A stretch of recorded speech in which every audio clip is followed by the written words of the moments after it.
Muitos países vão precisar de suas próprias fábricas de inteligência artificial, seus próprios modelos de inteligência artificial, para garantir sua soberania.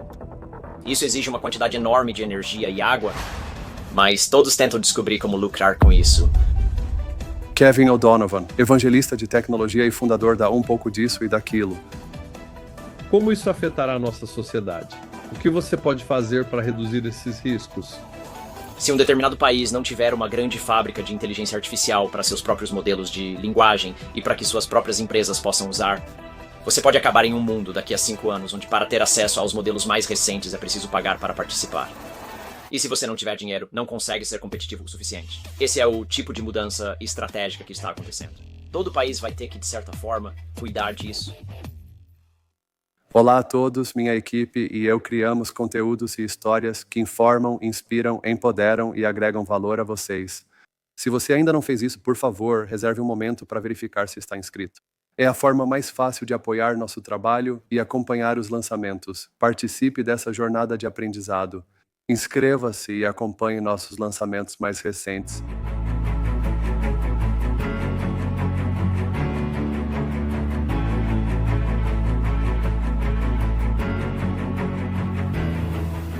Bem-vindo ao podcast de Nisguada no YouTube, novamente com apoio e colaboração das plataformas citiesabc.com, businessabc.net e domia.ai.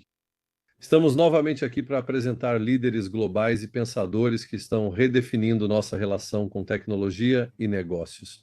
Especialmente como podemos realmente observar a convergência acelerada de todas as diferentes áreas que tornam nossas vidas fantásticas e desafiadoras ao mesmo tempo.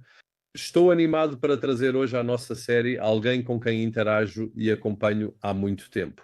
Além disso, é provavelmente um dos maiores especialistas nos temas que discutiremos hoje. E, na verdade, temos discutido isso nesta série nos últimos anos. Então, seja bem-vindo à nossa série Kevin O'Donovan. Kevin é, eu diria, uma personalidade fora da caixa, porque ele tem décadas de experiência em tecnologia e tem, de fato, observado literalmente a convergência de muitas dessas tecnologias. Mas também, da teoria à prática, né, o trabalho dele tem se concentrado especialmente em apoiar as empresas em como elas podem analisar o impacto dessas tecnologias. Ao preencher a lacuna entre, como ele mesmo diz, a arte do possível e o que é viável hoje.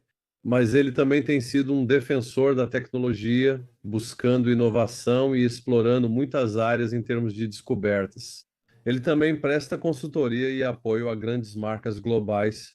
Ele atua desde apresentações principais até consultoria técnica em pesquisas. Além disso, ele tem muito trabalho com estratégias de entrada no mercado. E para que você entenda o impacto do trabalho dele antes de ser um líder de pensamento e trabalhar como criador. Ele já ocupou cargos de liderança na Compaq, Hewlett-Packard e Intel, onde comandou os departamentos de vendas e negócios de energia globalmente.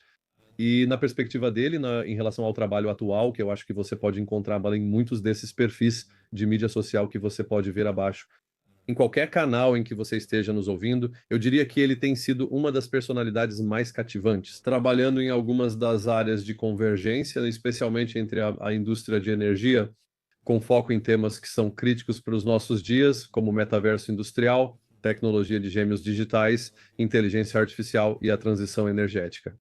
Kevin fundou o conselho para ver um pouco disso e daquilo, que presta consultoria e liderança em influência.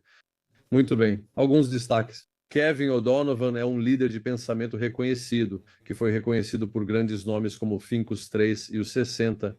Acredito que ele foi uma das pessoas e comunidades mais envolvidas com a Siemens, uma corporação fantástica com mais de uma ideia, e você pode encontrá-lo, é claro, no LinkedIn, YouTube e Medium. Esta entrevista abordará algumas áreas de especialização de Kevin e eu quero que nosso público participe disso. Vamos falar de áreas bastante técnicas, mas vamos tentar explicar. Então, metaverso industrial, tecnologia de gêmeos digitais, o conceito de transição energética e como isso pode realmente aumentar a matriz energética. Isso é essencial para personalizar a energia que precisamos com inteligência artificial e dados.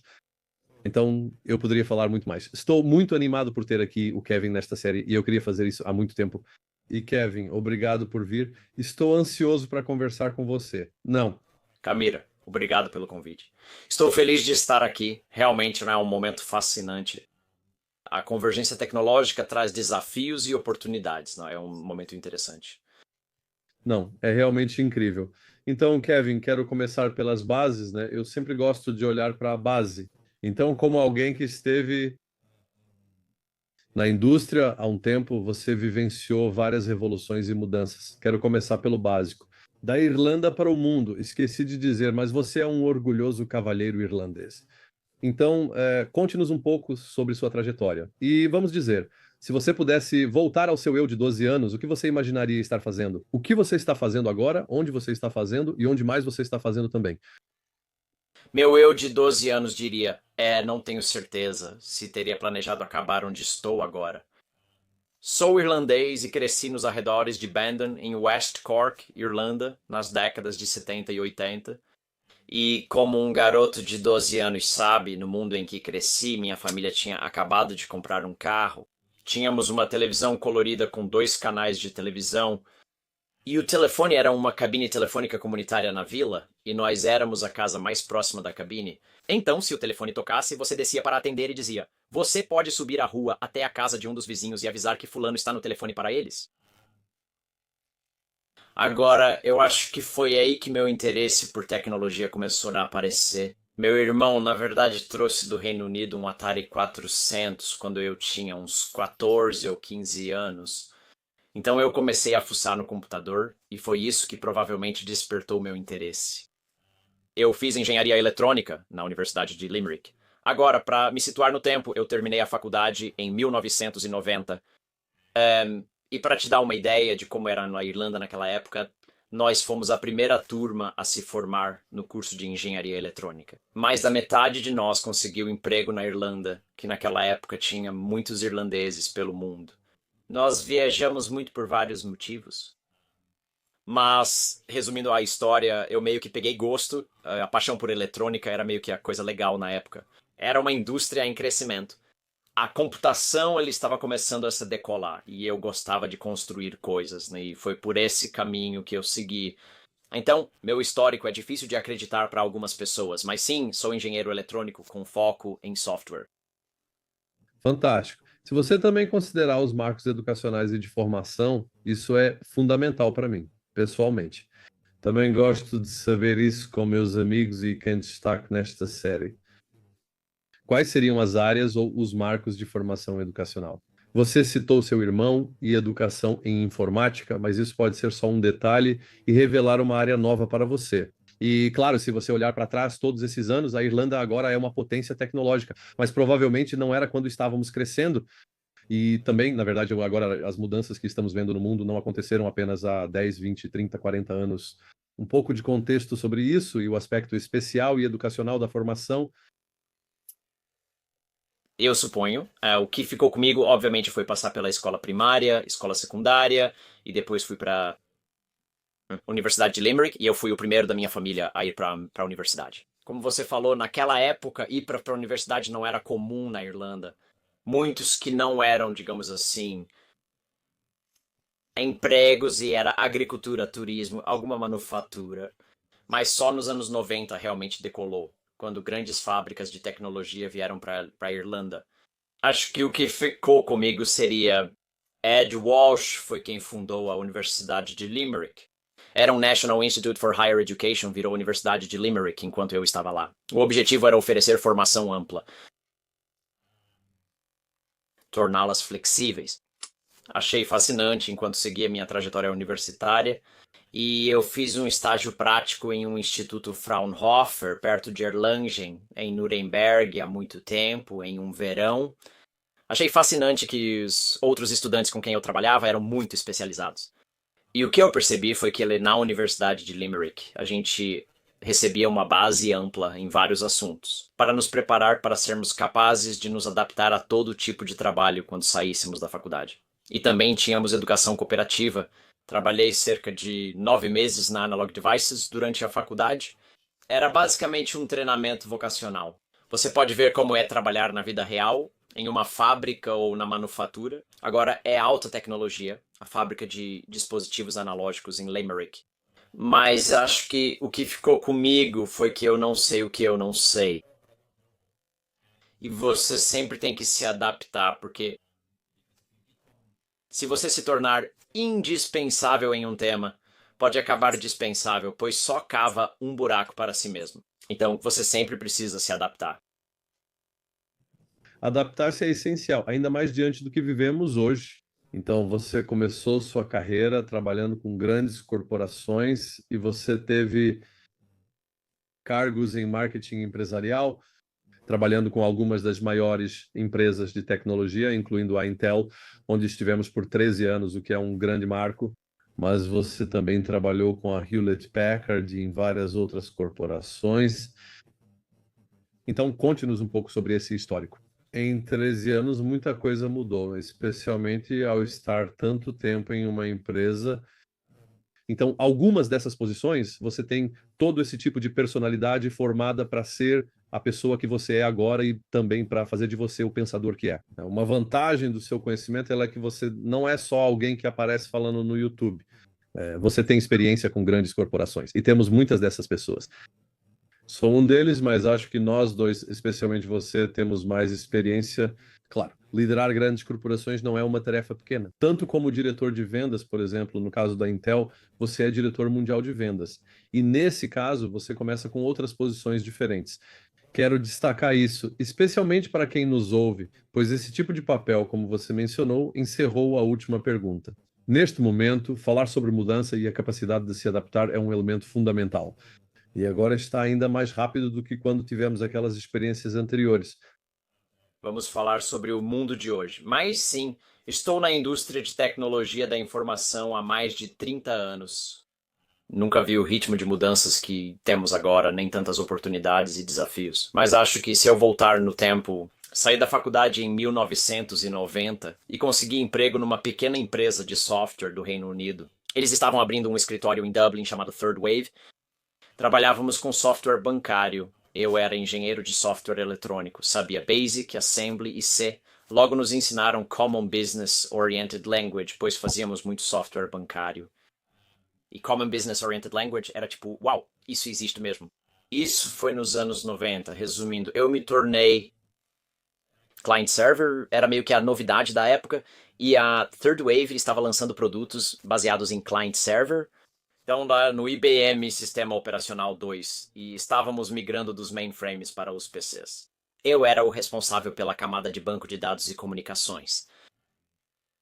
Para quem viveu aquela época, era o LU62 protocolo de comunicação do sistema operacional 2 e afins. Então isso era fascinante. E sempre que estávamos migrando tudo dos mainframes, como Tandem, Himalayas e IBM, Kix e Dan, foi aí que comecei na tecnologia. O que acha? Já usou o sistema operacional 2? E então fui recrutado pela Ingress, a empresa de banco de dados, para trabalhar com eles. Acabei ficando lá por um ano. Nós estávamos portando o banco de dados Ingress para o sistema operacional 2. Fui um engenheiro hardcore nos bastidores, migrando do Unix para o que fosse. Acredito que nesses 4 anos adquiri um bom entendimento sobre sistemas operacionais. O Windows estava surgindo, enquanto o sistema operacional 2 já era bem mais avançado. E então fui recrutado para entrar nessa empresa em Munique, e como eu já tinha estado na Alemanha, fiquei meio interessado. A empresa era a Compaq e eles estavam procurando um engenheiro de pré-vendas de sistema operacional 2 para a equipe europeia deles, baseada em Munique. Fui para lá. Na época, a Compaq era o 7º maior fabricante de PCs do mundo, certo? E entrei para uma equipe incrível lá. Muitos dos meus bons amigos. Até hoje, todos nós fazemos parte daquela equipe quando a Compaq foi da 7ª para a 1ª posição mundial. Isso foi antes da Dell aparecer e se tornar a número 1. Mas, de novo, o foco era só isso. Aqui estão as tecnologias mais avançadas, chips Intel modernos, armazenamento inovador e conexão por canal de fibra. O Wi-Fi estava surgindo e assim por diante. E sempre tentando mostrar às pessoas a arte do possível. Tínhamos em Munique o laboratório de prova de conceitos, onde clientes traziam aplicativos de mainframe para rodar em ambiente cliente-servidor. Foi um trabalho difícil, mas fascinante. E, resumindo, acabei sendo o diretor de pré-vendas da Compaq para a Europa, Oriente Médio e África. Com o passar dos anos de progresso, nós compramos a Digital. E para quem me conhece, eu sou irlandês, agora moro no sul da França. Porque em 2000, após a aquisição da Digital, nós unimos nossas equipes de pré-vendas. A Digital possuía um grande site em Sophie Antipolis, perto de Nice. Então fui transferido para cá com minha esposa e filhos em 2000 e estou aqui desde então. Mas vendo toda a fusão e aquisição avançar por mais 2 anos, fomos adquiridos pela Hewlett-Packard, porque a Compaq na época estava indo à falência, certo? Estávamos em dificuldades, então fomos adquiridos pela Hewlett-Packard. E então eu passei a fazer parte do que era conhecido como a equipe da Sala Limpa. Atuei na equipe de fusão por 12 a 18 meses. Esse acordo ocorreu após um longo processo judicial, como muitos lembram. Mas eu pude ver muita coisa. Eu era um cara de pré-vendas técnicas, mas através do... Eu sempre costumo dizer que a experiência da fusão foi como um mini Master of Business Administration, porque pudemos ver todo tipo de coisa. Funcionava assim, 10 da Compaq e 10 da Hewlett-Packard. Nós éramos levados para Zurique toda segunda-feira de manhã. Tivemos que nos afastar dos nossos trabalhos por 12 meses. E nós éramos times de 3 pessoas. Uma da Hewlett-Packard, uma da Compaq e um cara da McKinsey planejando a fusão. Então isso meio que eu suponho me deu muita visão sobre a política corporativa por falta de uma palavra melhor e como tudo isso acontece. Então isso foi fascinante, intrigante e, ao mesmo tempo, destruidor de alma. Resumindo, o combinado era que, ao entrar para a equipe da Sala Limpa, você permaneceria na empresa por cerca de 12 meses após o fechamento e depois sairia. Para ser honesto, estávamos desmontando as coisas. Na época, na palavra da moda era captura de valor. Havia milhares de pessoas na Compaq e na Digital, mas precisávamos de menos funcionários do que a soma das duas pelo modelo de custo de vendas. Então, terminei com a Compaq e tirei 1 ano de folga para viajar por aí. Enfim, tive um bom ano de folga. Fui convidado pela Intel para me juntar a eles e acabei ficando lá por 13 anos. Vou parar aqui por um instante. Então, eu quero comentar sobre o que você disse. Então, quando você está nessas grandes corporações, acho que é uma coisa que, a menos que você esteja lá, você não entende. Há muito trabalho, como você mencionou, especialmente o político e corporativo, que é essencial para sobreviver e prosperar. E também há uma quantidade enorme de trabalho para manter o caminho da inovação e manter um grande navio. Acho que foi uma metáfora entre barco pequeno e grande. Como startup, você pode errar e agir rápido. Mas se você tem grandes corporações assim, é muito mais complexo, porque você tem conselhos, tem investidores, tem acionistas, tem muita gente envolvida ali. Então eu só quero mencionar isso porque acho que as pessoas não falam o suficiente sobre esse assunto. Sua experiência ela é única, pois você começa ali, depois se torna um influenciador e criador de fora. Você pode fazer o que quiser nesse nível, mas quero falar especialmente para os jovens que estão ouvindo e iniciando suas carreiras. Temos muitas pessoas de universidades. Qual o conselho? E alguns dos aprendizados que você tirou dessa experiência? Eu acredito que o principal, independentemente do tamanho ou tipo da empresa, seja grande ou pequena, quem me conhece sabe que, além da tecnologia, sou apaixonado por ficção científica e história, especialmente antiga e medieval. Meu ponto é que, independentemente de país, raça, religião ou cor, a natureza humana não mudou em 4 ou 5 mil anos. E isso se reflete nos negócios, seja em uma grande corporação ou quando você está buscando financiamento. Sabe, tem gente que gosta de você, tem gente que não gosta de você. Tem muita trapaça acontecendo nos bastidores. Sabe, provavelmente vamos falar sobre isso mais tarde. Quando eu olho, acho que a inteligência artificial está fazendo mais agora do que nunca para quebrar barreiras e incentivar as empresas. Mas as pessoas ainda precisam ceder seus dados. E isso é poder. E essa é a mudança humana, certo? E vamos voltar a esse ponto. Então, a natureza humana não mudou. E como eu digo, não importa o país, empresa, cor, raça ou religião, a natureza humana não mudou. Então você precisa estar ciente disso. E você sabe, eu tenho a oportunidade agora de focar na tecnologia. Eu não faço implementações nem implantações. O que eu chamaria de trabalho pesado. É como, veja o que é possível. E é assim que você pode fazer isso funcionar para você. mas a natureza humana não mudou. E mesmo que o seu produto seja bom, que a tecnologia seja boa, como você sabe, isso faz todo sentido.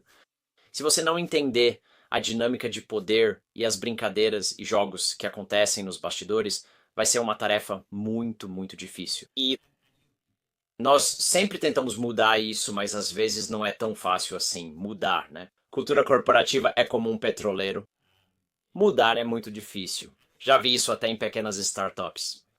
Onde você tem fundadores brilhantes, eles têm o jeito deles de fazer as coisas e talvez não mudem. E eu volto à questão de que não importa o quão bem-sucedida uma pessoa seja, você sempre precisa se adaptar porque o mundo está mudando ao seu redor. Então, o que funcionou no ano passado pode não funcionar neste ano. Então, você precisa de flexibilidade no seu conjunto de habilidades. Sim, isso é fundamental. Quero abordar isso. Então, Thatcher, a partir dessas experiências, você acaba realmente fazendo uma transição de líder corporativo de negócios para começar um papel como um influenciador global de destaque, líder de pensamento e criador. Eu diria, você tem tudo funcionando junto. Como foi essa transição? Porque eu acho que uma das coisas que quero destacar aqui é que acredito que esses serão os empregos mais importantes daqui para frente. Né? Porque qualquer empresa, como você mencionou, uma startup ou uma corporação, vai precisar de pessoas como você para vir e analisá-las, promovê-las, até mesmo pesquisar com elas e fazer coisas, e às vezes trazer pessoas de fora para participar. Mas eu quero ver essa transição e como você está conduzindo essa nova parte da sua carreira agora. Então, eu suponho que a peça que faltava do quebra-cabeça para chegar onde eu cheguei era como eu acabei. Onde estou hoje tem muito a ver com a Intel. Então, quando entrei na Intel, fui contratado como uma espécie de líder de pré-vendas para a equipe técnica deles. Mas depois de cerca de 12 meses, fui convidado para liderar o marketing estratégico da Intel na Europa. A equipe era pequena, mas a Intel mantinha um grande processo ao redor disso. Quais são as novas tendências? Fazíamos relatórios para a matriz e participávamos de discussões estratégicas com o Chief Executive Officer Paulo Ottilini e sua equipe a cada 2 meses. Eu fazia tudo isso em 2005 e 2006. Computação verde estava em alta na época. Todos perguntavam, você é verde? A sustentabilidade começava a ganhar força, mas ainda sem muita formalização, fazendo parte do desenvolvimento de negócios. Eu sempre insistia nisso. Tem que haver novas oportunidades para a Intel no setor de energia, porque energia não vai desaparecer. Tínhamos as energias renováveis surgindo e outras coisas. Vou te dar um exemplo simples. Nosso papel na Intel, como a gente brincava, era criar mercados. Alguns perguntavam, como fazemos isso? Como achamos um novo local para colocar silício? E na época, uma das coisas que estávamos buscando do lado da energia era que as pessoas começaram a dizer, vamos ter medidores inteligentes. Eu pensava, é um medidor inteligente, deve ter um chip de silício. Então era tipo, será que dá para colocar um Pentium ou um chip Centrino em um medidor inteligente? Agora, a gente percebeu muito rápido que isso era tipo 2005 ou 2006. O nível de inteligência e capacidade de silício que você precisava em um medidor inteligente era tipo o que tinha no seu relógio digital. Naquela época ela era muito pequeno.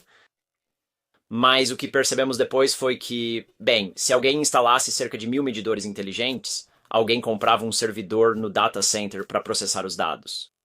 Então vimos isso como um acelerador de negócios, então esse foi um exemplo. Também usamos drones e realidade aumentada. Passei a explorar várias dessas tecnologias. Não, pois seriam milhões de dispositivos com chip. Era o dado que isso gerava, que permitiria muitos outros casos de uso de negócios e tudo mais.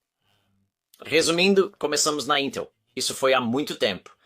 Começamos a criar equipes de vendas verticais e me pediram para montar e liderar nossas vendas para o setor de energia. Então foi assim que entrei mais no mundo da energia, petróleo e gás, renováveis, tudo relacionado à transição energética. Na Intel eu dava treinamentos de vendas e participava de diversos projetos especiais. A Intel, para seu crédito. Naquela época, todo mundo participava, era uma coisa corporativa, como o nosso treinamento de vendas anual. Comece a criar um perfil para você no LinkedIn. Isso foi há 15, 20 anos Twitter, seja o que for. E a gente ia para eventos e tinha nossos parceiros, ou tínhamos nosso próprio stand e tudo mais lá. Resumindo, gastávamos muito tempo, dinheiro e esforço com essas demonstrações, e eu achava que estava indo bem. Quem estava lá via as ótimas demonstrações, mas poderíamos fazer algo para treinamento interno, certo? Comecei a gravar demonstrações com as pessoas usando smartphone e pau de selfie. Você pode vê-las no YouTube. Voltando uns 15 anos, né? Elas são incrivelmente ruins. Mas eu tive que começar de algum lugar e eu simplesmente continuei fazendo isso. Até o momento em que saí da Intel e então a empresa nos pediu. Moro no sul da França com minha esposa alemã. Sou irlandês e ela é alemã. Vivemos na França, totalmente na Europa, 100%.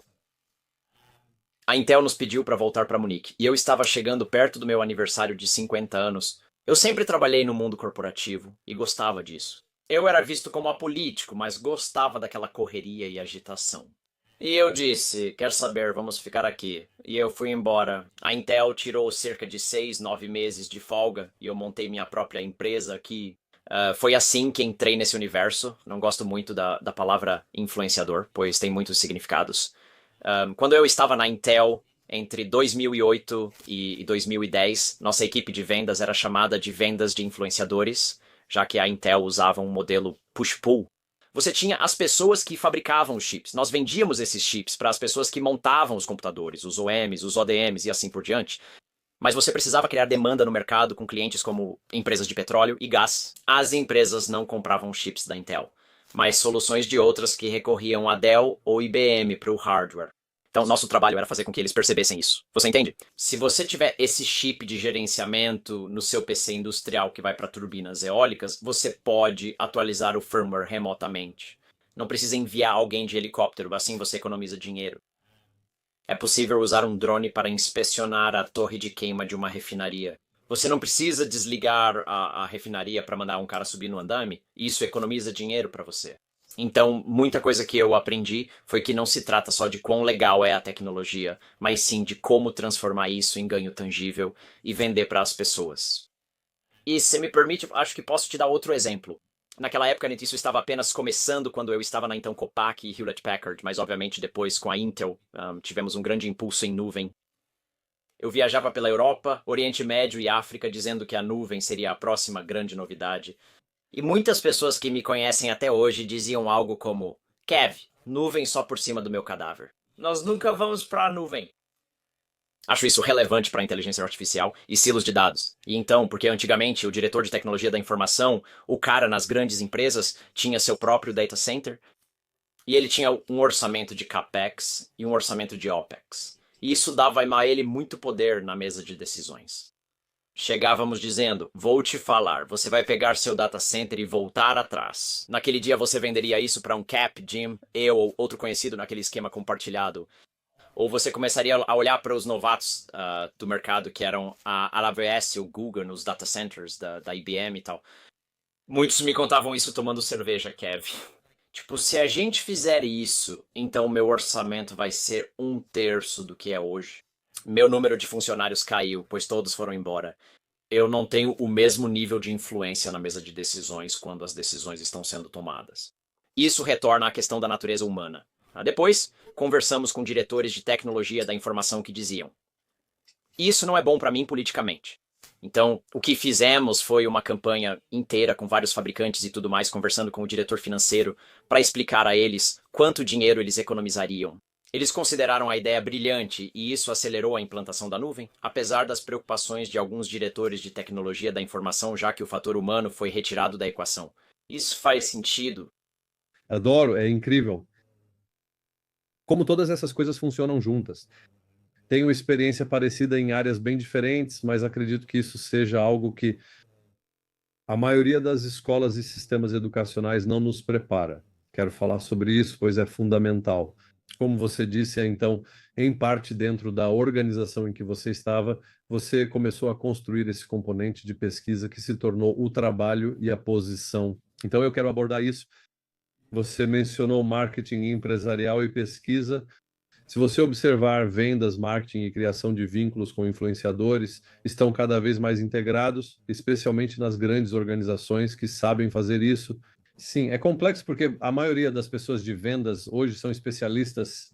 Por exemplo, você é um especialista em tecnologia, caso contrário, você não consegue vender uma tecnologia.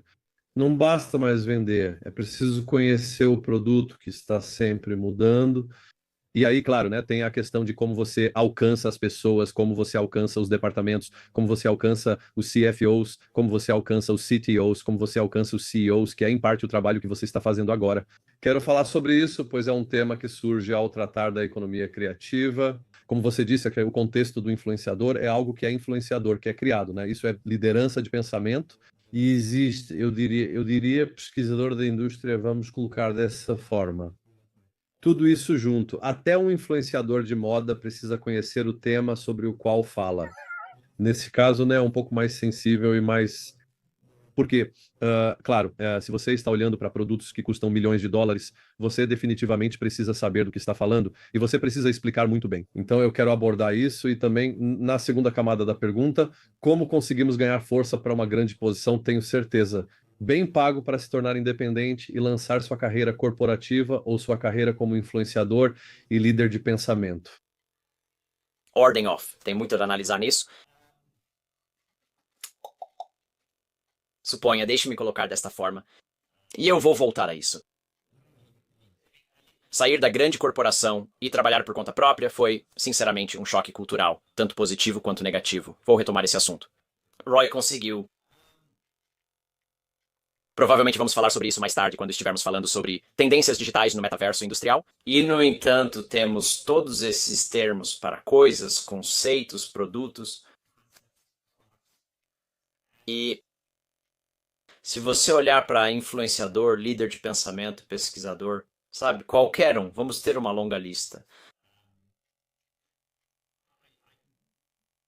Eu sou meio contra colocar alguém numa caixinha porque há sobreposição e todo tipo de coisa. Sabe, as pessoas dizem, fulano é um líder de pensamento, né? Ou fulano é um influenciador.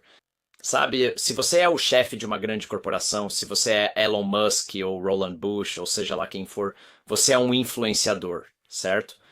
Porque eles podem não estar fazendo vídeos no TikTok o tempo todo, mas o que eles fazem influencia países, economias, mercados, seja o que for.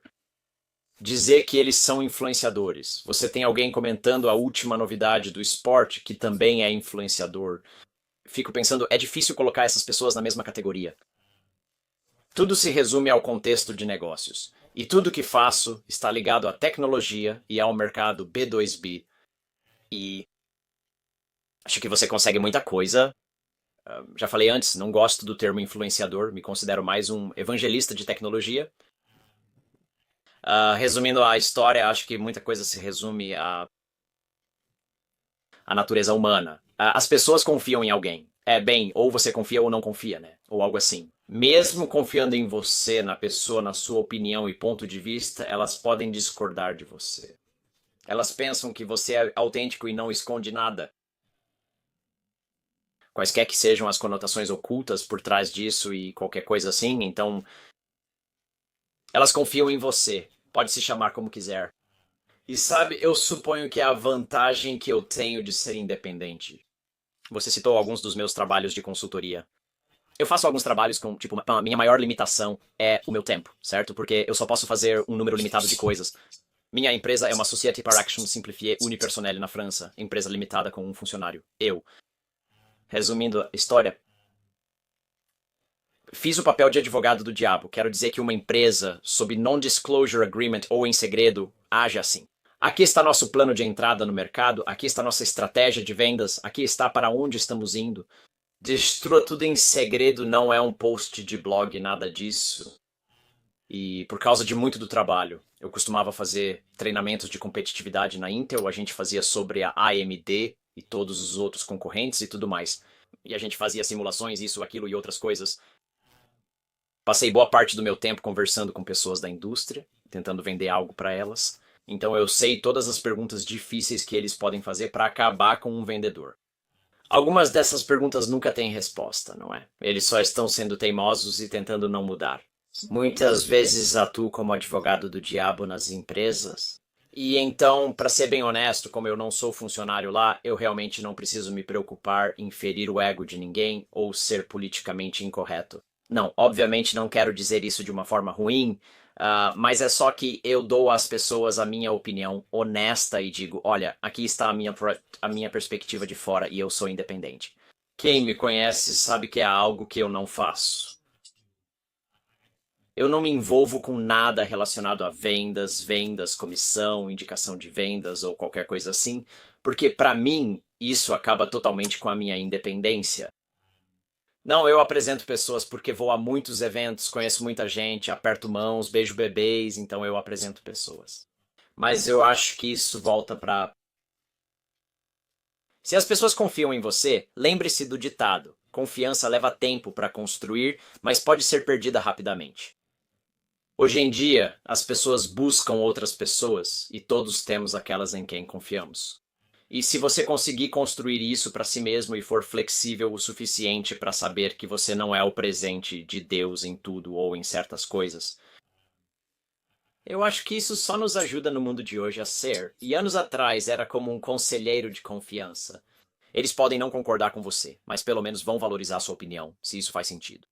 Não, isso é incrível. Então, eu acredito que esse é um ponto-chave, pois, como você disse, são os relacionamentos que criamos que impulsionam negócios e carreiras. Então, eu quero abordar isso. Ainda assim, como você começou a se tornar esse criador? E também criando sua própria empresa de consultoria e também fazendo isso como um profissional? Então, quando fui convidado pela Intel para voltar para Munique e decidimos que iríamos ficar aqui. Como disse, chegando aos 50 anos queria mudar de área.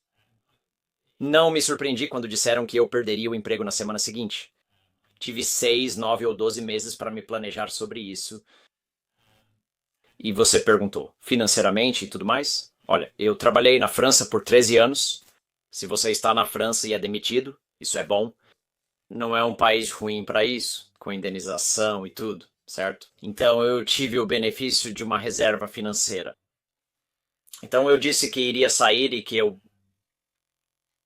abriria meu negócio. Eu não tinha certeza do que faria. Pensei, consultoria é minha praia, serei consultor. E quando pediram um nome para uma empresa? Na França, é obrigatório ter um nome jurídico único para esta empresa, sem uso por outros. Você pode testar vários nomes comuns.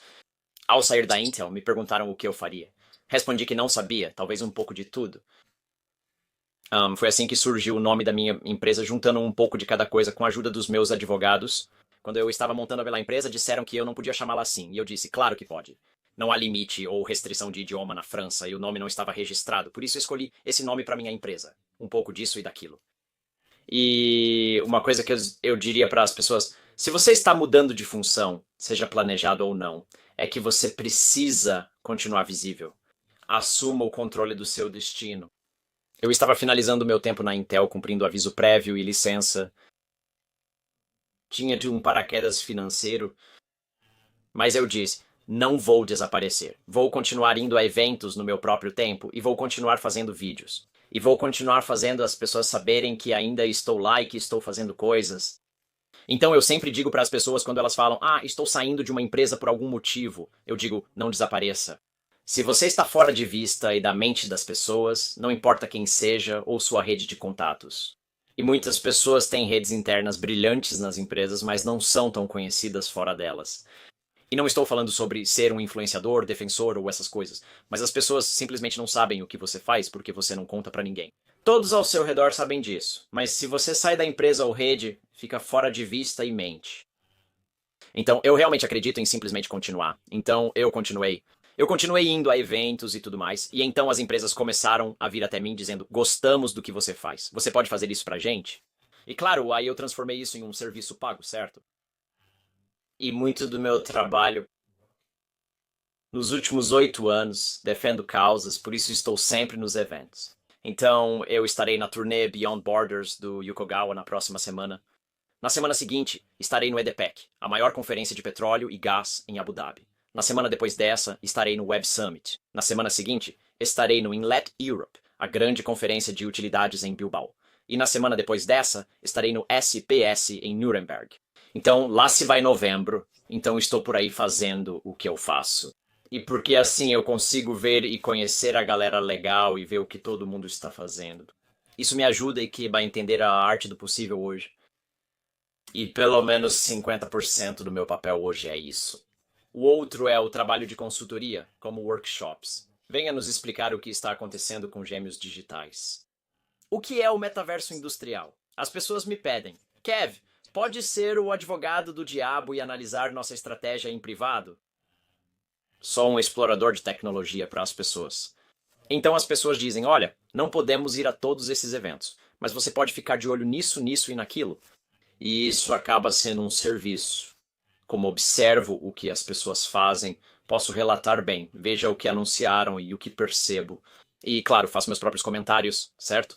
Isso não tem relação com diligência prévia em fusões e aquisições ou algo sob Non-Disclosure Agreement. Tanto faz, isso está na minha cabeça. Mas no evento, o que você viu? Quem anunciou o quê? Como estava o clima ao redor?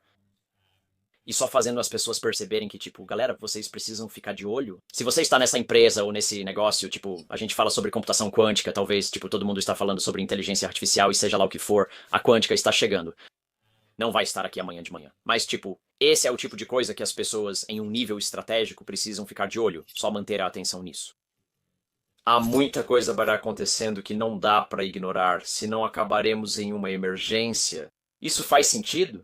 Sim, não, completamente. E é algo muito importante, porque tem muitas coisas que você aborda. Eu diria que isso é incrível para as pessoas que estão nos ouvindo. Qualquer coisa que você inicie, seja uma empresa ou um estudante querendo aprender sobre isso é, na verdade, o futuro da economia mundial. Mas eu acho que temos um problema de desmistificar isso e trazer isso para o mundo real, porque as pessoas não entendem muito bem. Você vai a um evento, entende o que acontece, conhece tendências e explica, suas postagens e conteúdos se baseiam nisso. Aprendo sobre isso diariamente e observo pessoas como você para entender o que acontece. Também uso para complementar minhas pesquisas e encontrar novos caminhos.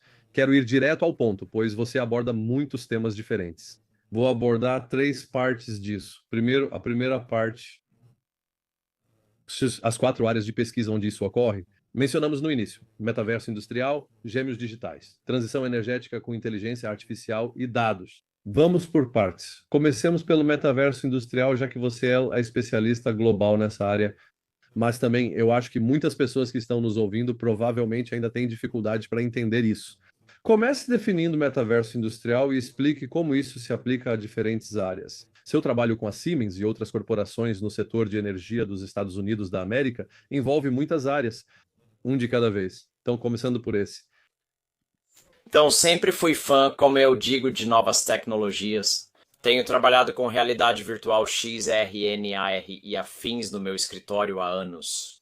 E eu sempre fui fascinado por isso. E foi no verão de 21, eu acho. Na Inlet Europe pediram que eu apresentasse sobre tecnologia e tendências futuras no evento. Eu respondi, sabe de uma coisa? Estamos criando o metaverso da energia e eles ficaram, o quê? Então, eu fiz uma apresentação sobre isso. Eu fiz isso em novembro. No mês antes do Facebook virar meta, o metaverso ganhou destaque de repente. O que estão fazendo? Resumindo a história, eu tive muita sorte. Eu faço muito trabalho com a Siemens, mas não diria consultoria, mas atuo bastante com as equipes deles e também faço advocacy. E foi com Cedric Nike e a equipe dele nessa época. A Siemens sempre destacava a integração do digital com o físico, enfatizando o fio digital e outras soluções digitais. E eu pensei, vocês estão construindo o metaverso industrial. Resumindo a história, esse nome pegou. E para mim, o metaverso industrial é uma convergência de tecnologias. E a gente poderia passar um episódio inteiro da Netflix falando sobre isso, né? Ou até uma série da Netflix. Mas se eu olhar, e a forma como eu costumo ver as coisas é assim, olhe para os avanços em silício, CPUs, GPUs, NPUs, DPUs, sabe? Escolha o que quiser. Olhe para os avanços nas comunicações. Tudo está ficando menor. Você tem diferentes eletrônicos de potência chegando nos Estados Unidos da América, a Infineon com seu carbeto de silício. Cada vez mais funções são adicionadas aos dispositivos, seja usando embaixo da mesa ou na nuvem, tanto faz. Então essa convergência de tecnologias nos permite ter mais capacidade de processamento e comunicação do que jamais sonhamos.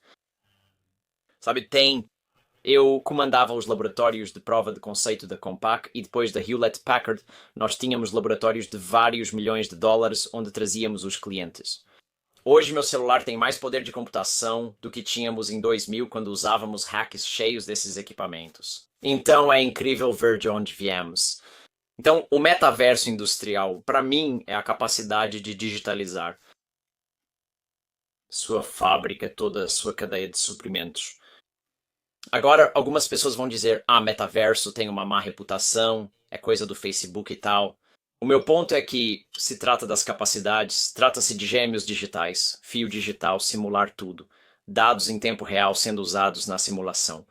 É imersivo, seja em tela 2D, monitor 3D ou com headset de realidade virtual. Estamos revisando um projeto. Você no computador e eu com um headset de realidade virtual. Mas estamos compartilhando isso e rabiscando, revisando o design, ou seja lá como você quiser chamar. É persistente, né? Está sempre lá. Equipes do mundo todo podem trabalhar simultaneamente no mesmo projeto sem problemas de controle e diversão. Fico enviando desenhos para você, aí recebe o errado, atualiza o errado e acontecem esses problemas. Então, para mim, é essa convergência de tecnologias que permite a digitalização e turbina a sua produção. Você precisa conectar isso ao ponto principal. Quais os desafios atuais? Vimos os impactos dos choques na cadeia de suprimentos com a Covid e a guerra na Ucrânia. Agora você tem toda essa diversão e confusão com tarifas e você sabe, hoje estão aqui, amanhã somem, depois voltam de novo. Isso não é um problema tecnológico, mas é um grande desafio para quem precisa tomar decisões de negócios. Mas é preciso flexibilidade no sistema para tudo funcionar bem. Como eu lido com isso? Se as tarifas impactarem 10%, volte e entenda bem o efeito na cadeia de suprimentos. O que há no meu armazém e qual o custo dos itens que saem.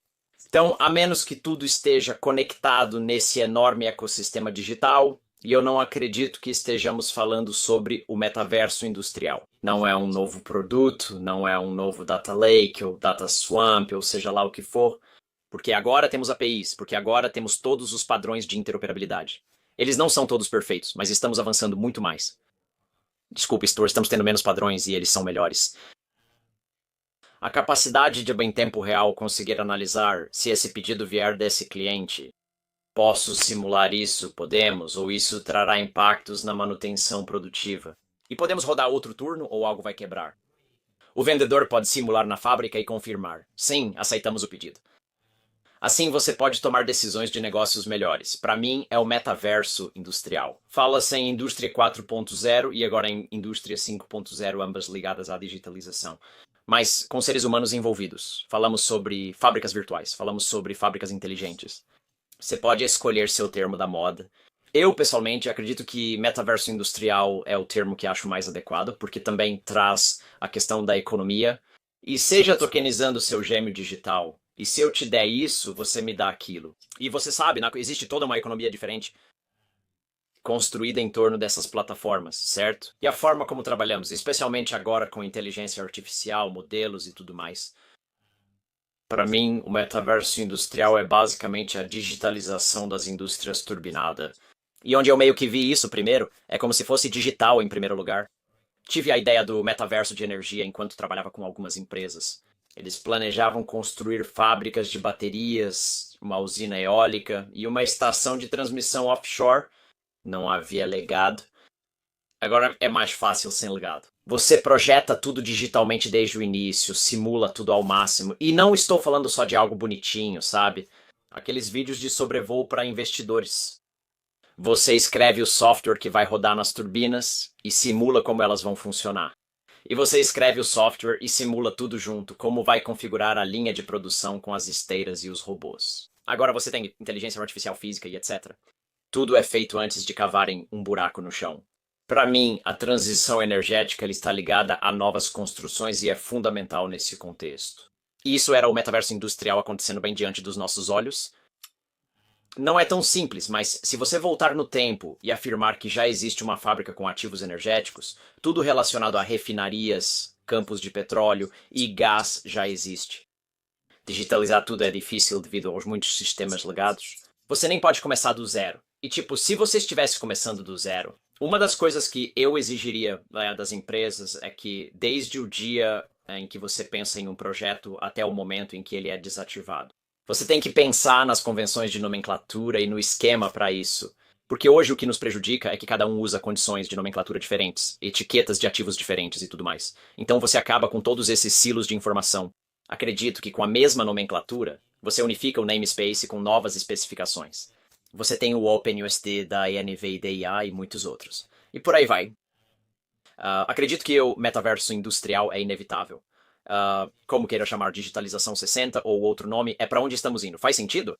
Sim, claro. Para o público, vamos separar metaverso industrial e gêmeos digitais.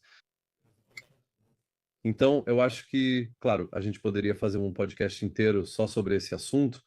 Tenho certeza de que isso surgirá durante nossa conversa. Acho que vamos usar provavelmente alguns dos vídeos que você colocou, algumas partes de imagens suas para quem estiver ouvindo, apenas para diferenciar os dois. Então, para mim, um gêmeo digital é o bloco de construção fundamental de tudo o que fazemos digitalmente. Ou seja, se projeto um produto, estou criando um novo mouse de computador. Eu vou projetar isso em um sistema desenho assistido por computador, desenho assistido por computador. E vou projetar tudo nele. Dependendo dos modelos físicos e do que eu precisar, vou simular tudo. Isso é um gêmeo digital do que eu vou construir. Esse software de gêmeo digital. Os dados são então enviados para alguma empresa e dizem, construa isso. E eles vão lá e constroem uma linha de produção para fabricar esse dispositivo com toda a tecnologia e tudo mais. Eles terão um projeto digital de como vão montar a linha de produção. Isso é um gêmeo digital da linha de produção. E então, se eu é provavelmente um exemplo ruim. Mas se fosse uma turbina eólica, ao operar o gêmeo digital, porque projetei, ou ao operar a turbina, porque eu tenho todos os sensores e todos os dados de IoT industrial vindo dela, terei dados em tempo real no meu sistema de controle me mostrando como essa turbina eólica está funcionando agora. Isso é um gêmeo digital. Então, na forma mais simples, do jeito que eu ia, há muitas discussões religiosas sobre o que é ou não um gêmeo digital e suas capacidades. Meu entendimento básico, ou minha maneira básica de explicar para as pessoas é, veja, um gêmeo digital é uma representação digital de algo que vai existir, pode existir ou já existe no mundo real hoje.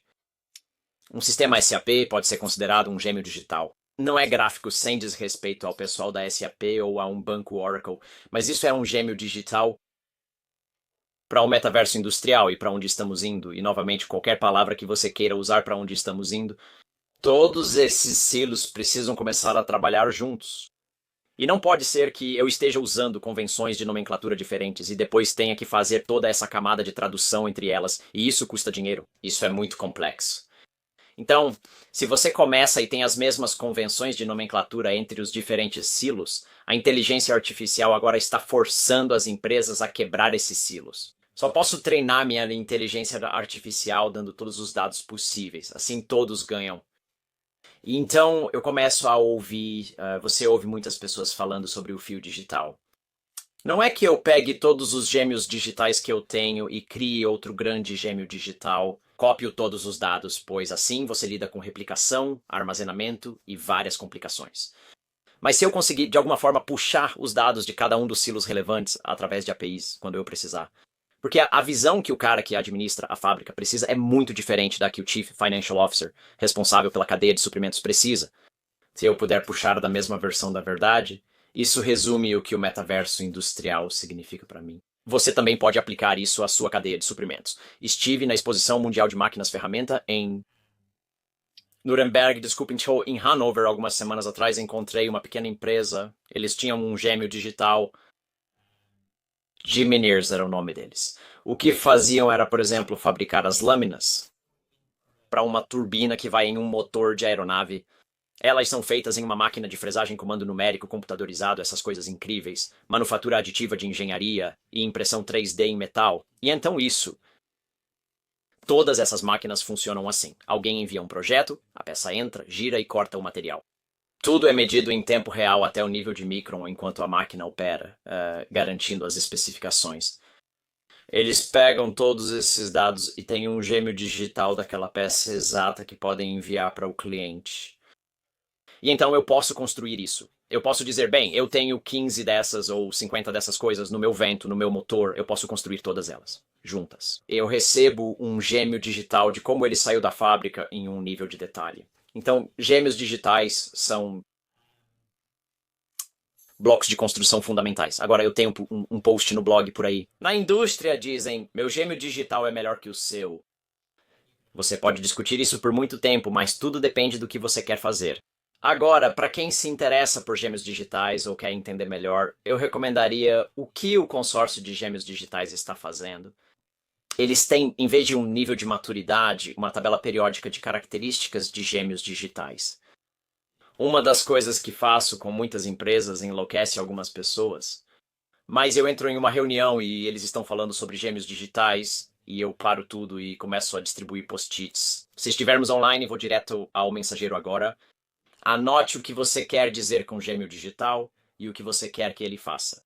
E se você perguntar para 10 pessoas, a menos que elas estejam muito coordenadas, eu garanto que você vai receber 10 respostas diferentes. Então, gêmeo digital é um desses termos, esse bloco de construção fundamental. Mas não existe um só gêmeo digital é melhor do que os outros. Porque alguns serão em 3D e outros serão modelos físicos. Tanto faz. Sem gêmeos digitais, você não alcança o metaverso industrial, pois falta uma representação digital do que faz. Faz sentido? Não, é incrível. Você explica isso em várias camadas, o que que é importante para quem ouve como uma aula magna. Muito obrigado. E também muitas coisas importantes, como você disse, que a maioria das empresas precisa entrar nisso.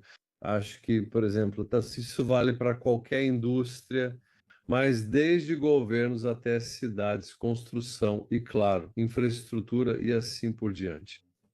É possível economizar bastante e aumentar a sustentabilidade em diversos setores. Estou falando disso, uma de suas especialidades, e quero ir ao ponto 3, transição energética. Isso é importante porque estamos em um mundo cada vez mais sedento por energia, especialmente com inteligência artificial, centros de dados e computação. Mas também todos os desafios relacionados à sustentabilidade, emissões de carbono e, bem, mudanças climáticas, muitas coisas diferentes. Então, esse é um grande tema por si só, porque afeta todos nós. Quero ver como olhamos para isso. Sei que você tem muita experiência atuando em grandes empresas de energia e como pesquisador e líder de pensamento. Então, a transição energética para mim é inevitável, certo? Por custo, política ou outros motivos, precisamos migrar para novas formas de energia. E vamos fazer isso. Só depende de quão rápido e quanto potencialmente, de quanto dano teremos causado até chegarmos lá. Participo de grandes eventos de energia e em breve estarei na ADPEC. Você tem a Gastech, Distribute Tech, Semana Sara, Inlet Europa. Quando se trata de energia, em muitos casos, como eu sempre digo, a tecnologia é a parte fácil. Gêmeos digitais, energia eólica offshore, pequenos reatores modulares e, espero, fusão estão chegando. Ainda sou fã do hidrogênio como bateria para armazenar energia, especialmente com muita energia eólica. Para ser honesto, grande parte da diversão e dos jogos na transição energética hoje é guiada por política e ideologias. Ou você é a favor ou contra, ou algo assim, e isso foi transformado em arma. Eu acho isso bastante engraçado, de certa forma. Estive na Semana Sara, em março, nos Estados Unidos da América, na grande conferência de petróleo e gás. Muitos dos meus amigos trabalham no setor de petróleo e gás. Terminais de gás natural liquefeito sendo construídos para exportar mais gás natural liquefeito para a Europa. Nova administração nos Estados Unidos da América não apoia muito energias renováveis. Falei com eles e perguntei, independente da tecnologia, o que está acontecendo? Eles responderam, Kev, sabe, tem muito petróleo e gás por aqui no Golfo e tal. Só vamos perfurar se o preço do petróleo subir além de certo nível, senão não compensa. O que você está fazendo hoje? Estamos instalando energia solar e baterias, pois é onde está o dinheiro no Texas para estabilizar a rede. Independentemente de filiação política e do que está sendo dito, realismo prático. Discutimos a inteligência artificial e seu impacto, que afeta a indústria de energia em ambos os lados. A demanda de energia e outras matérias-primas. Além disso, data centers de inteligência artificial consomem não só energia, mas também água. Dependendo de onde você instala um data center, especialmente um giga data center ou fábrica de inteligência artificial da NVID inteligência artificial, várias questões ambientais precisam ser resolvidas antes. Preciso de mais energia para a fábrica de inteligência artificial funcionar e criar os modelos fundamentais. Isso, então, vai criar novos materiais que eu posso usar na indústria de energia para ser mais eficiente. Então não é uma coisa ou outra, certo? Existem benefícios, mas como avaliar algo que ainda não foi feito? É difícil. para mostrar a complexidade do mundo atual devido à geopolítica e outros fatores. Não falo por essas empresas, só para dar uma ideia. Nos Estados Unidos diziam: temos muito gás natural e gás natural liquefeito, podemos usá-los para abastecer data centers. Você pode, só precisa construir uma usina termoelétrica a gás. Tecnologia padrão, fácil de fazer.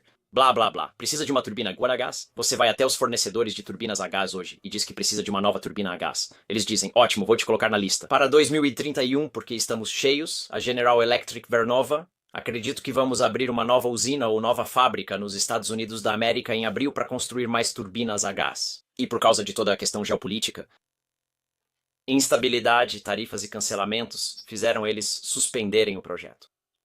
Então, a transição energética vai acontecer e já está acontecendo. Acredito que a energia e meu otimismo de que faremos o certo vem do fato de isso precisar partir de baixo para cima.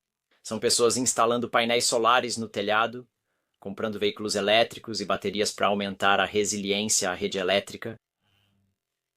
E eu estou muito esperançoso de que, para ser justo com o governo dos Estados Unidos, o atual, eles estão investindo mais dinheiro em pequenos reatores modulares. Eu acho que eles precisam fazer parte da combinação de soluções daqui para frente ao redor do mundo. E a outra coisa em que eles estão investindo dinheiro é na energia geotérmica, que é uma área de energia que nós meio que negligenciamos. Como a Islândia, que é 100% geotérmica. Bem, não 100%, mas também tem muita energia hidrelétrica. Mas, teoricamente, todos nós podemos usar energia geotérmica em quase qualquer lugar do planeta para obter energia. Agora é uma questão de custo, benefício e tudo mais. Acho que a transição energética continuará ocorrendo, independentemente dos políticos. Não gosto quando dizem que tem que ser uma tecnologia ou outra.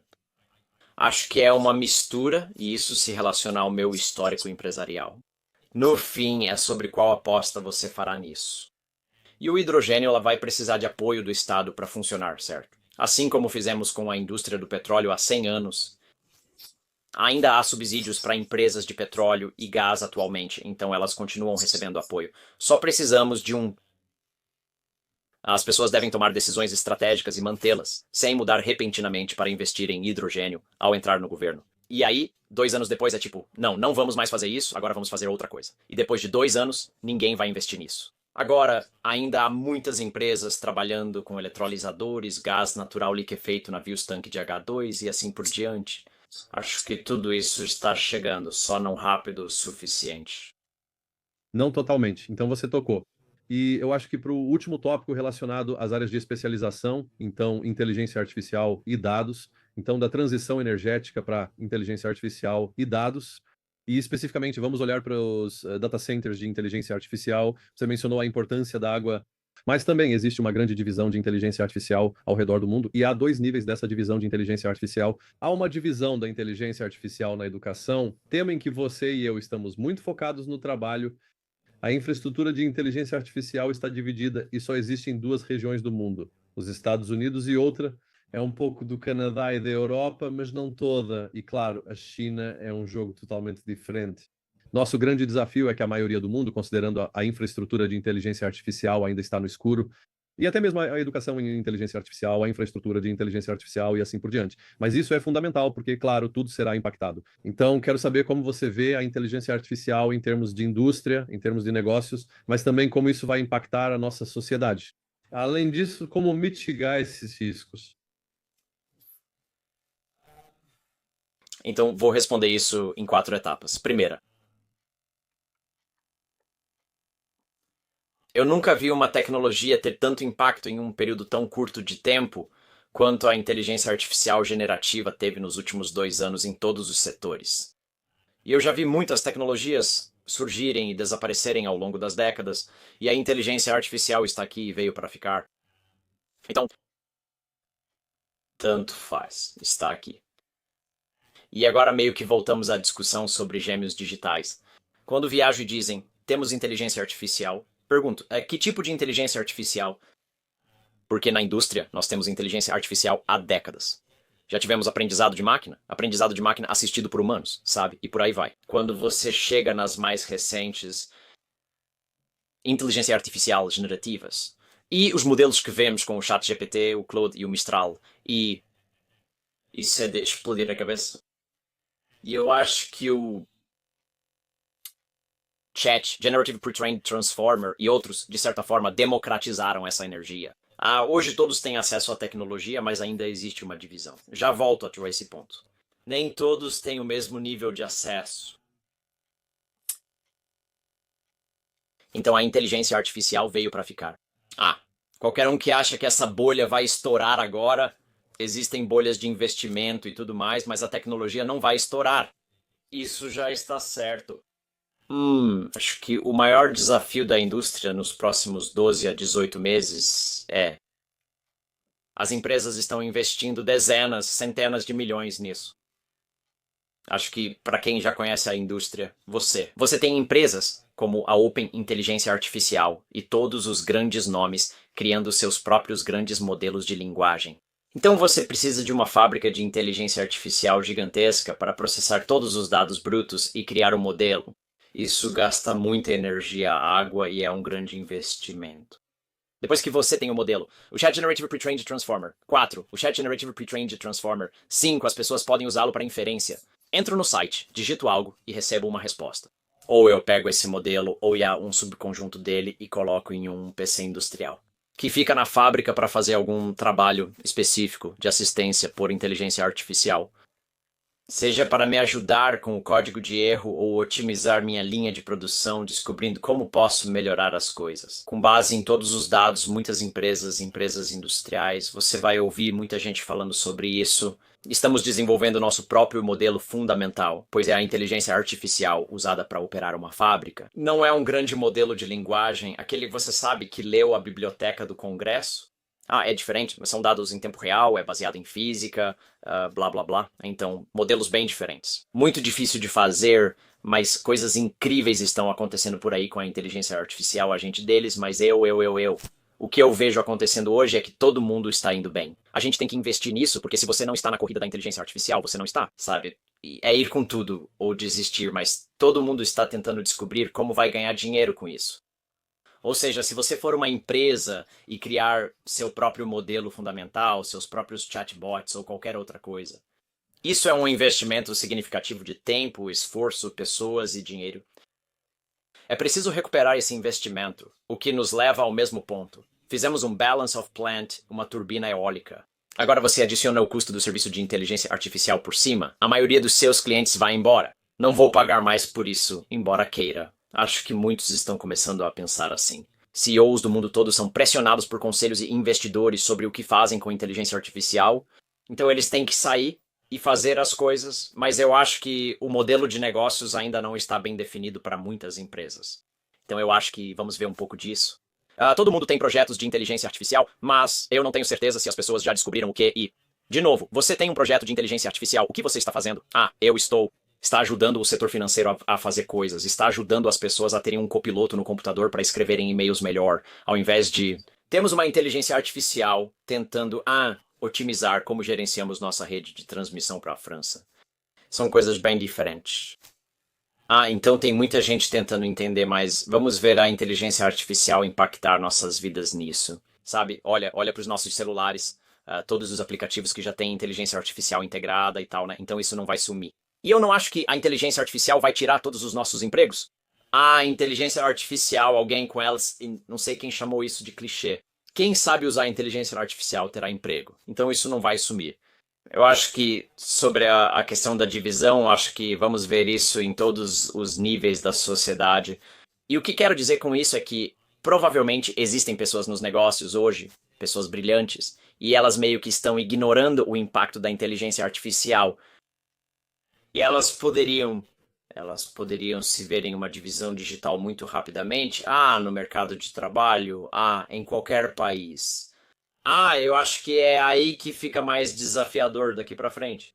E se você olhar, sabe, eu faço bastante coisa com a Nvidia, com Heavily Virgin e a equipe. Eu estava no GPU Technology Conference em Paris com eles e, eles fizeram um ótimo ponto. Que muitos países vão precisar de suas próprias fábricas de inteligência artificial, seus próprios modelos de inteligência artificial para sua própria soberania. Pode-se dizer que a Nvidia tem interesse em que todos montem sua própria fábrica de inteligência artificial, dou crédito a eles, né, chamando as coisas pelo nome. Mas ao mesmo tempo, eles têm razão. A Europa está ficando para trás agora. Ainda bem que vocês têm a Mistral e mais algumas empresas. E no setor industrial, temos uma grande oportunidade aqui na Europa de, digamos, ser a capital da inteligência artificial industrial. Diferente dos grandes modelos de linguagem e tal. Eles são complementares, mas são diferentes. Mas as pessoas precisam ter acesso a isso. Então, se um determinado país não tiver uma grande fábrica de inteligência artificial para seus próprios modelos de linguagem e para que suas próprias empresas possam usar, você poderia. Em 5 anos, pode ser necessário pagar para acessar os modelos mais recentes.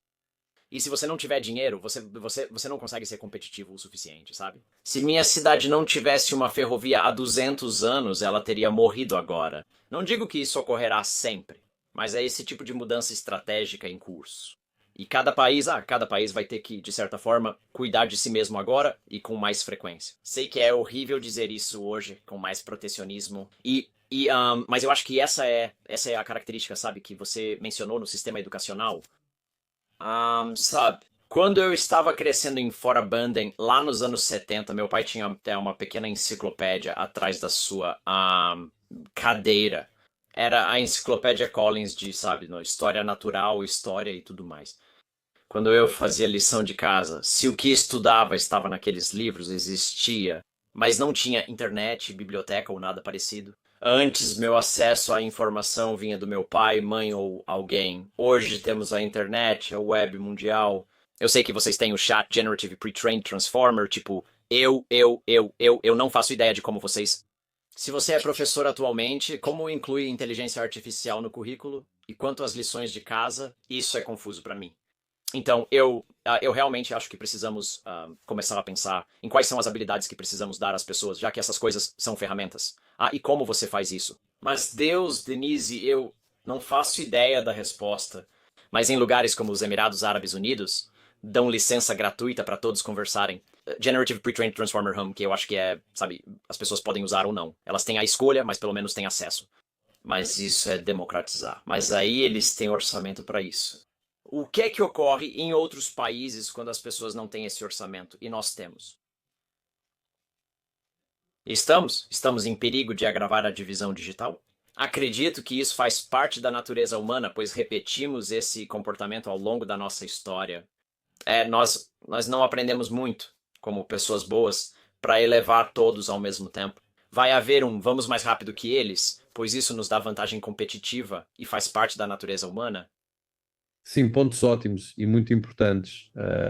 Sei que esta é uma grande entrevista. Então eu tenho 3 últimas perguntas, ok? Vou para a primeira. Eu sei que é uma grande, mas seus insights são incríveis. Quero fazer isso há muito tempo. Então você mencionou anteriormente e destacou a importância da defesa, né, da busca por novas tecnologias e todas essas coisas relacionadas.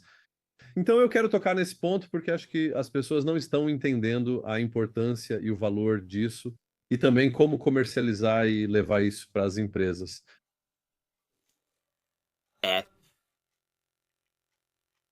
Tendo trabalhado em várias grandes e excelentes corporações ao longo da minha carreira, vi em primeira mão como você pode acabar ficando com uma visão limitada. E o que quero dizer com isso é que, sabe, você está vivendo, respirando e criando a sua própria realidade. Assim, você tem uma visão única do mundo. Então, acho que há um grande benefício em ter alguém de fora, como um tech scout no papel de advogado do diabo, onde as pessoas podem chegar e dizer: olha, você pode não gostar do que eu vou dizer, mas vocês estão vivendo na própria bolha de vocês. E aqui está o que outras pessoas estão dizendo, ou aqui está o que seus clientes estão dizendo. E vocês precisam ouvir. Você pode discordar, mas ouça.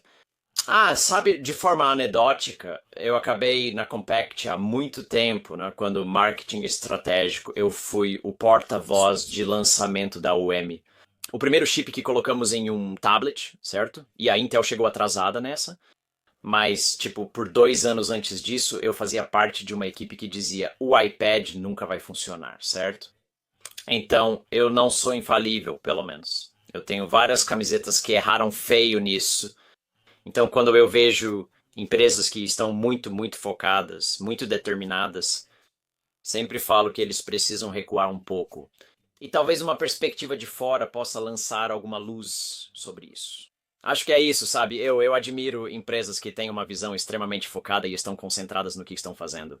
Muita coisa está mudando lá fora hoje em dia. Isso não quer dizer que você precise mudar sua decisão, mas eles precisam estar cientes de que o mundo é um lugar complicado lá fora, se é que isso faz sentido. Então eu gosto disso. Eu trabalho com alguns aceleradores e diferentes empresas e meio que volto a cada 6, 9 meses. E de certa forma, por eu ser externo, por eu não ter nada em jogo, não sou investidor, acionista, nem busco emprego lá. Tanto faz. Aqui está o que você me disse há 12 meses, o que deveria ser feito e apenas cobro responsabilidade deles. Agora, é tipo, bom, por que você não fez isso? E se eles tiverem boas respostas, tudo bem. Mas se eu achar que é uma resposta ruim, eu falo. É só a minha opinião. Acho que as pessoas precisam recuar, pois às vezes ficamos tão presos nisso. Já vi isso na minha carreira. Você se envolve tanto no seu, estamos fazendo a coisa certa. Veja a Intel, Deus me livre como mudou em 8 anos. Você sabe, Neo, o mundo está cheio de empresas que estavam no caminho certo, no caminho certo. E tipo, Pat, como isso aconteceu? Sim, isso é o. Eu acho que precisamos de um pouco de humildade e capacidade de adaptação, porque às vezes você se acomoda, especialmente se você tem algum sucesso, né? Você fica cheio de si. Vamos colocar dessa forma, sim. Você sabe, eu tenho interesse em ser quem chega e faz algo, mas eu já vi empresas, eu disse isso para as pessoas que eu vou dizer o que eu vou dizer. Às vezes, internamente em uma empresa, as pessoas não têm essa vantagem porque isso pode limitar a carreira. Sim, não, é verdade. É, Verdade, né? Quando você conversa com as pessoas, antes ou depois elas vão estar esperando. Por que você não disse isso? É tipo, bem, eu quero um emprego pelos próximos 4 anos. sim, é fundamental e esse nível de honestidade também, pois há diferentes camadas. Sim, uma visão incrível. Agora as duas últimas perguntas. Uma delas é longa, mas você mencionou e não pude ignorar. Computação quântica é sem dúvida não uma grande questão. Ah, mas vamos olhar para isso provavelmente a curto, médio e longo prazo e um pouco de como você vê isso. Então, a computação quântica está chegando. Depende de quão rápido e tal, e também depende de qual setor você está e do que você está tentando fazer e tudo mais. Mas aqui está a minha opinião. Empresas como a IBM e outras estão rodando programas com companhias hoje para perguntar: você está seguro contra a computação quântica? Isso significa que você tem algum código de criptografia escondido aí, em algo que alguém escreveu há 20 anos que, quando os computadores quânticos chegarem, você vai estar vulnerável? É parecido com o problema do ano 2000 para quem viveu aquela época, certo? Hoje em dia, todo mundo, se ainda não está na sua lista de tarefas, precisamos de alguém focado em segurança quântica. Isso deve ser prioridade hoje, se ainda der tempo. Próximo ponto: qual o futuro da computação quântica? O que a computação quântica vai fazer na minha indústria? E isso meio que volta para, bem, vamos supor, há várias tecnologias para computação quântica. Não sei explicar como funcionam, mas algumas já são simuladas e outras estão começando a ser usadas de verdade. E a quantidade de qubits que você precisa e tudo mais. Mas à medida que sistemas mais confiáveis surgirem nos próximos anos, pode ser 16, 24, 64 qubits ou mais, talvez precise de 10 mil qubits para alguns casos. Simulações incríveis de astrofísica. Ainda não chegamos lá. Mas se alguém tiver um funcionamento e a taxa de erro diminuir cada vez mais, então talvez consiga rodar um algoritmo farmacêutico muito mais rápido do que a computação clássica atual, e não é que a quântica esteja indo. Você vai trocar seu data center por AMD. No fim, seu data center atual tem Intel, AMD e Qualcomm. Quaisquer chips que você não vai usar, jogue fora e coloque um computador quântico no lugar. Vai para o computador quântico. Você vai estar lá para certos trabalhos e também vai precisar do resto. Acho que toda a indústria precisa começar a ir bem. Se isso começar a funcionar, quais as implicações para nós e para o próximo passo? Mas dado o capital humano e a inteligência das pessoas que estão construindo os computadores quânticos que existem hoje em dia, isso é uma questão de quando, não de se. E isso está vindo em nossa direção agora. Então, claro, você entra em toda essa questão de que, bem, quando a computação quântica realmente chegar, o que acontece com toda essa nossa criptografia e os blockchains? E blá, blá, blá, blá, certo? Então, acho que todos deveriam fazer uma avaliação de risco ou ter um plano caso essas coisas ocorram. Em que momento a gente realmente precisa começar a se preocupar com isso? E é uma vantagem competitiva sair na frente agora. Ou vamos deixar para resolver quando chegar a hora? Mas está chegando, dependendo de quem você perguntar, há 5, 10, 50 anos. Mas sempre volto à mesma questão. Quantos qubits são necessários? E se não forem tantos? Sabe, então você já pode fazer coisas hoje. É um elemento chave que vai ser, e claro, já existe a Microsoft. A IBM, como você mencionou, está indo. Novos materiais, novos designs, usando fotônica, usando coisas com Kelvin, outras pessoas fazendo em temperatura ambiente, sabe? É um campo incrível. Eu tive essa oportunidade de sentar com alguns dos pesquisadores seniores da IBM. Cresci em um mundo onde a computação era feita de uns e zeros. Meu cérebro não foi programado para isso. E então talvez, emaranhamento quântico. Olha, não me peça para explicar isso. Eu não sei, mas isso está chegando. Agora, isso faz parte de tudo que vamos levar adiante. Então, última pergunta, e tem sido uma maratona fantástica. Então, você tem uma fascinação por ficção científica e, eu sei, desde a sua imagem de fundo até muitas outras coisas. Então, vamos. Ops, foi mal, desculpa. Eu gosto disso. Apetrechos? Então, uma das coisas que eu quero abordar. Na ficção científica, existem vários tipos de narrativas de como vemos a sociedade. E como tecnólogo que você tem sido, acho que você provavelmente pode abordar isso de várias maneiras. Porque você tem a camada das corporações, a camada de defesa e trabalho com comunidades, e também é muito focado em educação e diferentes áreas. Então, quando você olha para essa ficção científica, especialmente com todas as inovações que acabamos de mencionar aqui, do metaverso à inteligência artificial à computação quântica, tudo isso vai continuar criando uma aceleração do que significa ser humano, como vamos trabalhar em sociedade, toda a transição de energia e até mesmo as diferentes partes. Então, dessa ficção científica, qual é a narrativa que você gostaria de destacar? Porque eu sempre gosto de perguntar isso, né? E faço muito essa pergunta para mim mesmo, tipo, porque uma das coisas que provavelmente estou fazendo é uma provocação para você. Estou escrevendo no meu novo livro e estou escrevendo pensando em, ok, qual é a versão utópica da humanidade em 2050, 2100? Se deixarmos as IAs assumirem o controle, porque vamos ter robótica com gêmeos digitais, e os robôs estarão conosco em grande escala nos próximos 5 anos. E você já está lidando com isso. Por exemplo, se você olhar toda essa automação e o metaverso industrial e tudo mais, já é algo enorme, né, em constante mudança e desafiador. Mas, ao mesmo tempo, surgiram empregos como o nosso, que não existiam antes. O que acha disso? Mas com modelos de ficção científica. Se você pensar nas principais narrativas de ficção científica, logo lembra de Guerra nas Estrelas, Matrix, Jornada nas Estrelas, entre outras. Então, eu quero abordar isso, acho que trazendo um nível de entretenimento e algo mais às partes das nossas narrativas. Então suponho que vou voltar para. Quando eu crescia na vila perto de Bandon, o ônibus da biblioteca do Conselho do Condado vinha a cada 2 semanas. Eu pedia, escrevia o que queria e recebia o livro para ler. Então, naquela época, comecei a ler Duna e a série Duna. Você citou Star Wars, Star Trek e Blade Runner? Você tem o cara que criou o metaverso. Eu sou não um grande fã de The Expanse, Battlestar Galactica, né? E por aí vai. Alguns deles são bastante distópicos em relação aos que têm e aos que não têm. E como a inteligência artificial era usada para eliminar. Tanto faz. Se você leu Duna, a Cruzada das Máquinas fala das pessoas querendo se vingar dos robôs. Alguns foram escritos nos anos 40, 50 e 60, e aí você avança até hoje eles e eu fico tipo, uau, esses caras eram verdadeiros futuristas.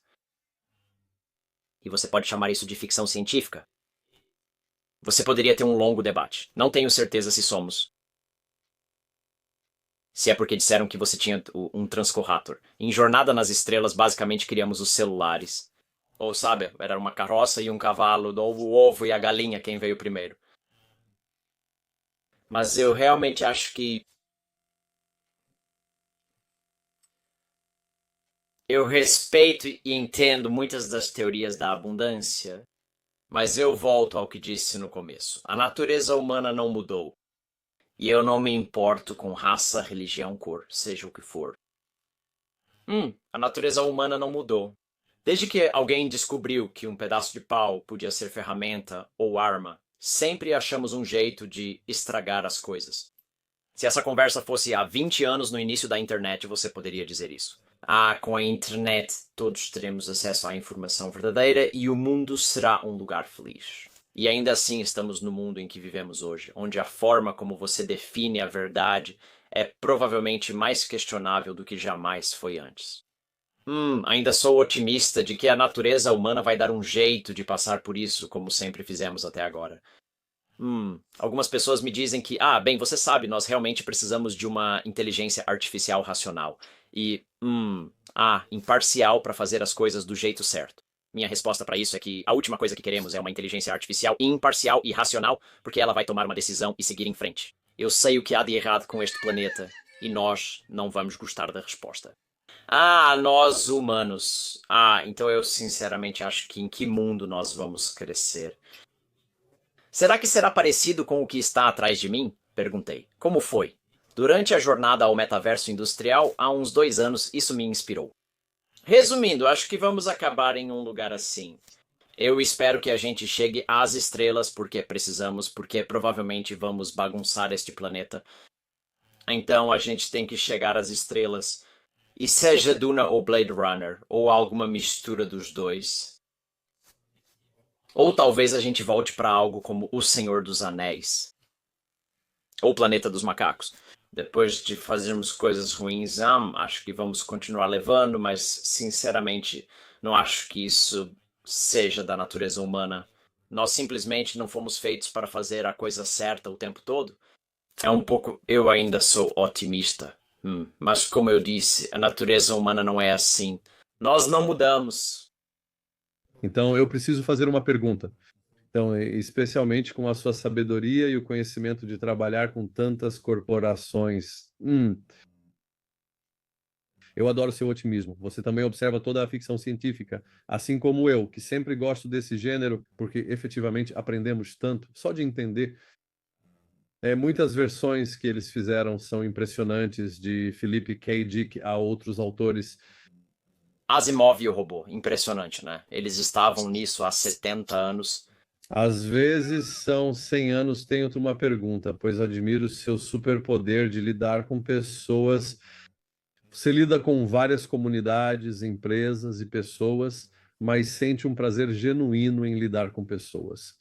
Então, para as pessoas que estão nos ouvindo, especialmente os jovens, porque um dos desafios que eu tenho, especialmente com os jovens, é que existem 2 grandes desafios que eu vejo. Um é se tornar cínico, porque é muito fácil se tornar cínico com todos os desafios. E o segundo é perder a esperança. E aí você acaba se tornando apenas parte de uma tendência que só critica tudo, mas você realmente não pensa no que está fazendo, né? O que é um grande desafio, né? Especialmente com o que está acontecendo. Porque, como discutimos antes, nós fomos gravar isso.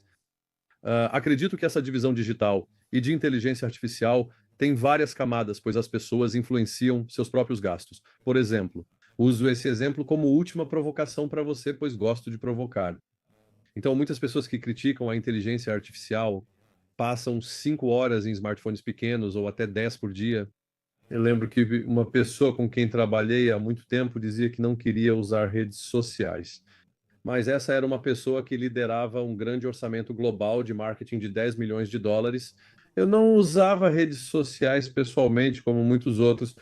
Existe um paradoxo entre adotar ou negar essas tecnologias, o que é ainda pior, e ao mesmo tempo o nível de como olhamos para isso de forma real e trazemos isso para a realidade de forma positiva e realista. Você é positivo, tem filhos e família. Quero saber sua visão sobre isso. Meus filhos cresceram e saíram de casa. Agora sou avô e tenho netos. Se eu soubesse a resposta, estaria comandando a Organização das Nações Unidas. Minha opinião. Há muitas coisas erradas. Não me importa em que país você mora, sempre haverá coisas com as quais você concorda e coisas com as quais você discorda. Infelizmente, hoje quem grita mais alto é mais ouvido. E elas podem não ser necessariamente as mais sábias ou a coisa mais oculta. Lembro que na época da bolha das .com pensávamos, como criar um aplicativo de realidade aumentada? Quando qualquer político ou pessoa fala algo você pode, vai mostrar por cima todos os patrocinadores ou quem deu dinheiro a eles. Se discutem política energética, todas as empresas de petróleo e gás contribuíram politicamente para eles. Você pode meio que, sabe, voltar para a verdade, certo? Você pode meio que pensar, bom, eu sei por que eles estão dizendo isso, certo? Alguma ideia? Mas eu estou divagando. Eu acredito muito que se você não vota, perde o direito de criticar. Sei que muitos pensam, qual o sentido? São todos iguais, infestam todas as casas. E eu vejo isso na minha própria família, vejo isso em outras pessoas. Mas eu meio que continuo seguindo em frente. Pessoas morreram ao longo dos séculos para que você pudesse votar. Use esse direito. E pode ser que você esteja escolhendo o menos pior, mas como você chama isso? Se você não vota, então, na minha opinião, você meio que perde o direito de criticar. Alguns dirão, isso é coisa do século XX, Kevin. Agora, estamos no século XX primeiro. Mas, se olhar para a história, quando as elites ignoram o povo, ocorre a Revolução Francesa ou algo parecido, certo? E quem garante que isso não ocorrerá novamente em outro país? Mas eu acho que o ideal é, sabe, tentar se envolver. Admiro quem entra na política hoje em dia, pois sempre me pergunto por que alguém faria isso. Tipo, Deus, tipo, os abusos e tudo mais. Mas eu realmente acho, e seja o que for, não é que as redes sociais causaram tudo isso. É uma ferramenta, certo? Acho que é só um desenvolvimento humano ou algo assim. Se algum político tentar explicar racionalmente para alguém o que precisa ser feito para a transição energética, sobre leis racionais para a inteligência artificial ou algo do tipo, não há mais debate racional, só frases de efeito, e depois você é vaiado. E calado. E eu acho que as pessoas precisam dar um passo atrás e entender que todas essas coisas têm consequências. Sou a favor da liberdade de expressão, mas ela tem consequências. Você pode falar o que quiser, mas terá consequências. Então, eu acho que as pessoas façam sua voz ser ouvida. E se você tem direito ao voto, vote, porque você só muda o sistema de dentro para fora ou você. Vamos acabar derrubando tudo e construindo algo diferente. Mas eu acho que é como desligar e dizer, não importa, a gente tem. Quando você vê, tipo, 40% da população votando, você tem que se perguntar, tipo, no que os outros 60% estão pensando. Não, isso não é resposta. Essa é só a minha visão filosófica, né? Mas é uma questão difícil. Acho que eu sou meio que o outro lado disso, e só vou jogar essa ideia aqui. Falo sobre experiências imersivas, agora com Gaussian Splatting e modelos 3D e tudo vai descendo. Acho que o jeito que os jovens estão interagindo em coisas como Minecraft, Fortnite, Spotify...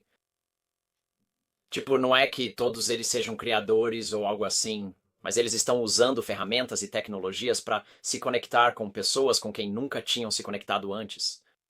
E eu acho que às vezes a minha geração perde isso de vista. Vamos dizer. Vemos as coisas assim.